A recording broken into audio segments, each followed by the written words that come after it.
BJP सरकार को आसी ओडिया अस्मिता कथा कही जो ओडिया अस्मिता कथा कहते महामाई गवर्नर पुओ ओडिया ऑफिसर को बाड़े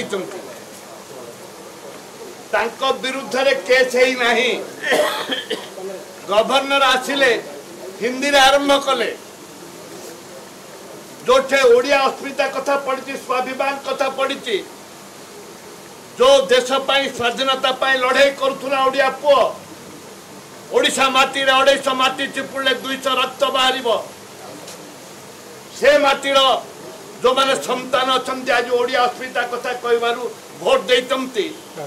आज ओडिया आज पदाघात होशार माननीय मुख्यमंत्री के आम कही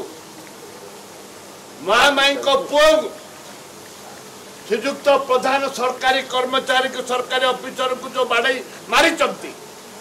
पुओ को गिरफ्त करा जाऊ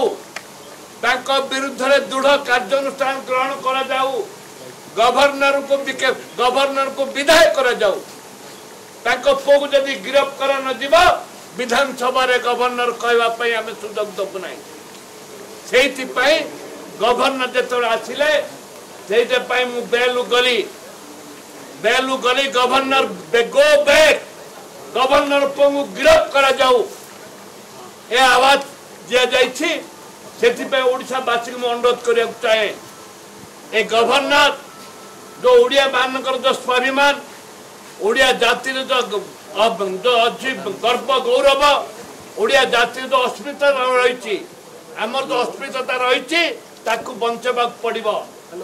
जो पर्यंत गवर्नर को गिरफ्त है से पर्यंत आंदोलन जारी रही।